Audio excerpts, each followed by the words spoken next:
Bitcoin se ha revalorizado un 40% en lo que llevamos de año. ¿Estamos asistiendo al resurgir de un activo que muchos habían dado por definitivamente muerto? Veámoslo. Aunque muchos lo daban ya por definitivamente muerto y enterrado, Bitcoin se ha revalorizado casi un 40% en lo que llevamos de año. Ha pasado de un precio del entorno de 16.500 dólares a un precio en el entorno de los 23.000 dólares. Se trata de una de las mayores revalorizaciones para cualquier tipo de activo en este comienzo del año 2023. Como podemos observar en este gráfico elaborado por Goldman Sachs, Bitcoin se ha revalorizado en torno al 40%, el Nasdaq en torno al 10%, el S&P 500 en torno al 6%, algo parecido al oro, el bono del Tesoro a 10 años de Estados Unidos en torno al 4% y el petróleo un 1%. Por tanto, sí, Bitcoin ha regresado con mucha fuerza a comienzos de este año 2023. Pero precisamente por esto, y para no caer en una borrachera de infundada euforia, es importante comprender cuáles son las razones de fondo, cuáles son las causas fundamentales que han llevado a esta fortísima revalorización de Bitcoin en apenas un mes, para que así también seamos conscientes de cuáles son los riesgos que pueden acechar al precio de Bitcoin en el corto o medio plazo.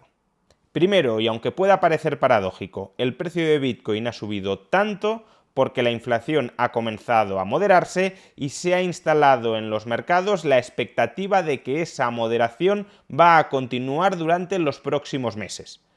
¿Por qué digo que esto parece paradójico? Porque siempre hemos escuchado, siempre se nos ha dicho que Bitcoin proporciona una cobertura frente a la inflación.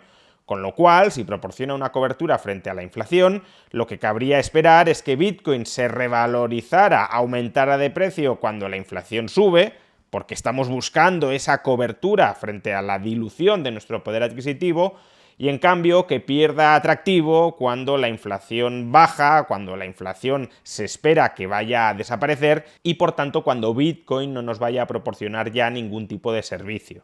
Pero lo que está sucediendo es justo lo contrario. Cuando la inflación se disparaba, Bitcoin se hundía. Y ahora que la inflación se ha moderado y que el mercado espera que se vaya a moderar todavía más, Bitcoin se dispara. ¿Qué está sucediendo exactamente? Bueno, pues lo que está sucediendo es lo que ya expliqué en un vídeo de hace prácticamente 2 años.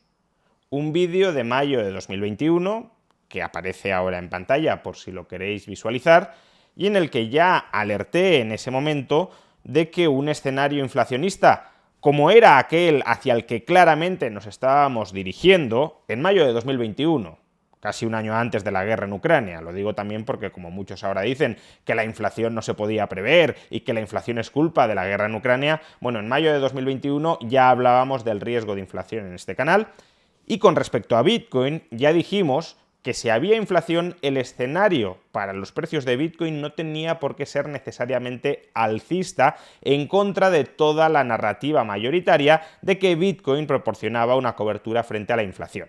Y es que puede ser que Bitcoin proporcione una cobertura frente a la inflación, pero eso solo es cierto en el medio o largo plazo. Desde luego no es cierto en el corto plazo. En el corto plazo, Bitcoin está compitiendo con muchos otros activos que, si bien no son ni mucho menos perfectamente sustitutivos de Bitcoin, sí proporcionan otras características que en ese corto plazo pueden resultar a la comunidad inversora más atractivas que el propio Bitcoin. Y de manera muy significativa, como ya expliqué en ese vídeo, Bitcoin está compitiendo en parte contra la deuda pública que emiten los distintos estados. Es cierto que hay personas que compran Bitcoin para huir de los estados y para escapar de cualquier cosa que tenga que ver con el estado.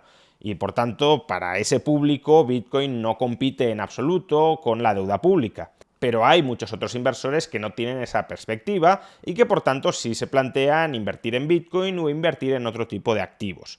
Y esos otros activos, como digo, pueden ser la deuda pública. ¿Por qué un escenario inflacionista puede ser negativo para Bitcoin? porque en un escenario inflacionista los tipos de interés de los bancos centrales y por tanto también de la deuda pública tienden a subir justamente para contrarrestar esa escalada inflacionista. Y si los tipos de interés de la deuda pública aumentan de manera muy sustancial, entonces el capital puede salir de Bitcoin para adquirir deuda pública. Y eso es exactamente lo que sucedió, no solo con el caso de Bitcoin, sino también, y como ya explicamos en un vídeo anterior, con el caso del mercado bursátil a lo largo del año 2022. Y desde luego, cuando el capital comienza a salir de algún activo, en este caso de Bitcoin, hay muchos otros factores que pueden agudizar, que pueden ahondar en la caída de precios. Por ejemplo, todos aquellos que habían invertido apalancadamente en ese activo empiezan a sufrir margin calls. Se les empieza a secar el crédito que les dan los intermediarios financieros para mantener su posición abierta en esos activos, en este caso en Bitcoin, y por tanto, si no aportan más capital para sanear su situación financiera, lo que sucede es que el intermediario financiero les obliga a liquidar su posición en bitcoins, lo cual añade todavía más presión bajista al precio de este activo. Y aunque estoy hablando de Bitcoin, estos procesos también suceden, quizá no con tanta magnitud, porque el grado de inversión apalancada en Bitcoin era bastante importante, pero también suceden en otros mercados como el mercado bursátil. Pero ahora que se ha instalado en los mercados la perspectiva de que la inflación ya es cosa del pasado, de que ya hemos superado la crisis inflacionista de 2021 y de 2022, se está dando el fenómeno opuesto. La perspectiva, como digo, en los mercados es que los bancos centrales sí van a subir algo más los tipos de interés, pero que ya estamos cerca del tipo de interés máximo al que van a llevar los bancos centrales el precio del crédito. Y a partir de ahí los propios mercados anticipan que los tipos de interés van a comenzar a caer de nuevo, porque si la inflación ya no es una amenaza, ¿para qué se van a mantener los tipos de interés tan altos como está ocurriendo ahora mismo? Mejor bajarlos y estimular la economía. Pero precisamente si lo que mató el precio de Bitcoin fueron las subidas de tipos de interés para contrarrestar la inflación, lo que está alimentando ahora el precio de Bitcoin es esa expectativa de bajadas incipientes de tipos de interés en la segunda mitad del año 2023. De hecho, y a este respecto, el comportamiento que ha seguido Bitcoin no solo en enero, sino también en gran medida en 2022, se asemeja mucho al comportamiento que ha exhibido otro activo que en principio no tiene demasiado que ver con Bitcoin, que son las acciones de Tesla.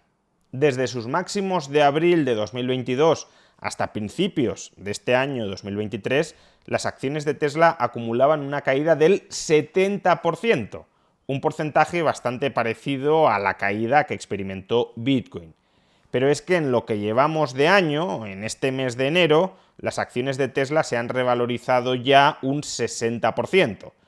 Conviene recordar, por cierto, a modo de paréntesis, que no son lo mismo los porcentajes de bajada que los porcentajes de subida. No estoy diciendo ni mucho menos que Tesla ya haya recuperado o esté cerca de recuperar sus máximos de abril.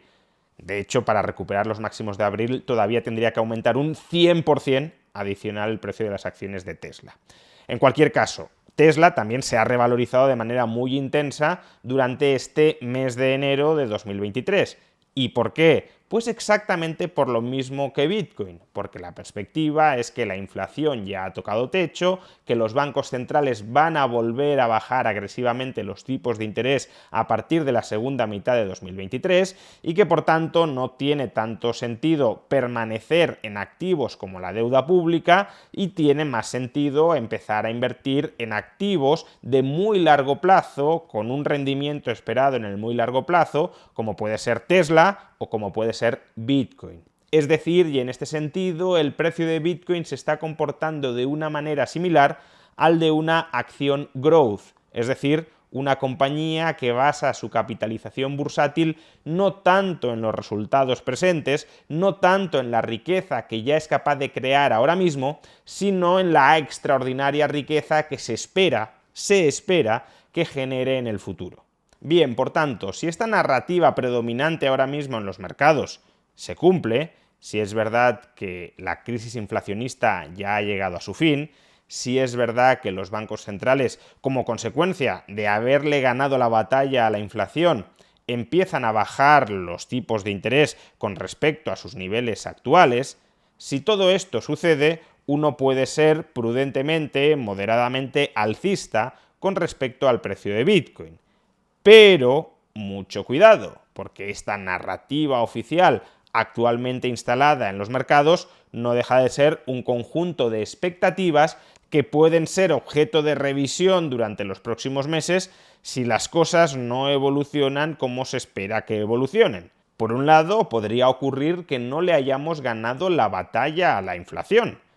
Hoy mismo hemos conocido datos de inflación de España que, sin ser catastróficos, desde luego no son positivos. La inflación subyacente se ha disparado al 7,5% y el índice general de inflación se esperaba que cayera por debajo del 5% y ha subido al 5,8%. Si esta dinámica se reproduce en muchos otros países europeos, quedará claro que la inflación en Europa todavía no está controlada y precisamente por eso el precio de Bitcoin hoy ha sufrido un batacazo. Estaba a punto de llegar a 24.000 y ahora está más bien cerca de 23.000. Si no está tan claro que le hayamos ganado la batalla a la inflación, entonces ya no está tan claro que los bancos centrales vayan a empezar a bajar tipos de interés y si los tipos de interés no bajan, Bitcoin va a seguir sufriendo. Pero es que en segundo lugar, aunque aparentemente le hayamos ganado la batalla a la inflación, puede ser que los bancos centrales no se bajen del burro y no recorten los tipos de interés al ritmo que el mercado ahora mismo está esperando que lo recorten. Si tenemos una economía muy tensionada, muy recalentada, y eso los bancos centrales lo observan en el mercado laboral de Estados Unidos sigue muy fuerte, el mercado laboral de la eurozona, a pesar de tener una tasa de paro más alta que la de Estados Unidos, también sigue, para lo que suele ser Europa, muy fuerte. Si tenemos una economía muy tensionada, los bancos centrales saben que la mecha de la inflación puede volver a prender en cualquier momento. Y por eso, aunque ahora mismo los precios estén bajo control, quizá los bancos centrales opten por mantener los tipos de interés altos para tratar de enfriar algo la economía. Y hasta que no se constate un enfriamiento económico, sobre todo en el mercado laboral, puede que los bancos centrales no opten por bajar los tipos de interés, aun cuando la inflación esté aparentemente bajo control. Y si los bancos centrales no bajan los tipos de interés, aunque la inflación esté bajo control, eso tampoco ayudaría a que el precio de Bitcoin siga subiendo. Por consiguiente, no tomemos el comportamiento del precio de Bitcoin durante el mes de enero como una referencia de lo que por necesidad va a seguir ocurriendo durante el resto de 2023. Para que el precio de Bitcoin siga subiendo, los tipos de interés, tanto en la eurozona como en Estados Unidos, tienen que empezar a bajar. Y para que los tipos de interés empiecen a bajar, es necesario que la inflación esté bajo control y es necesario, a su vez, que los bancos centrales den por ganada definitivamente la batalla a la inflación, lo cual no ocurrirá simplemente por el hecho de que las cifras de inflación hayan bajado. A pesar, por tanto, del muy buen comportamiento que ha exhibido Bitcoin en este mes de enero de 2023, siguen existiendo importantes riesgos a la baja en su precio, como poco claro en el corto o medio plazo hasta que hayamos superado esta coyuntura de crisis inflacionista y de política monetaria contractiva. Lo cual no obsta para constatar claro que todos aquellos que hace apenas unos meses decían y pronosticaban que Bitcoin ya estaba muerta, que la burbuja había pinchado definitivamente, que todo el mundo se había dado cuenta de que no había nada de valor detrás de Bitcoin y que por eso su precio se estaba hundiendo y se estaba desplomando a una velocidad vertiginosa, lo cual no obsta para constatar que toda esta gente se volvió a equivocar. Bitcoin debe de ser la burbuja que más veces ha pinchado y se ha reinflado a lo largo de su historia. La gente descubre que era una burbuja y que en realidad no vale para nada y que era todo meramente especulación, pero a los pocos meses vuelve a caer presa de esa burbuja y se vuelve a olvidar de que no vale para nada y se vuelve a sumar a ínfulas especulativas que reinflan su precio. Para estas personas, claro, cuando el precio de Bitcoin cae, es que la gente está actuando racionalmente y está huyendo de un activo que no sirve para nada. Y en cambio, cuando el precio de Bitcoin sube, es que esa misma gente que hace 2 tardes actuaba muy racionalmente, ahora vuelve a actuar irracionalmente porque está comprando algo que para ellos no vale nada. Pero quizá lo que no valga nada sea su comprensión de Bitcoin y de los determinantes de su precio.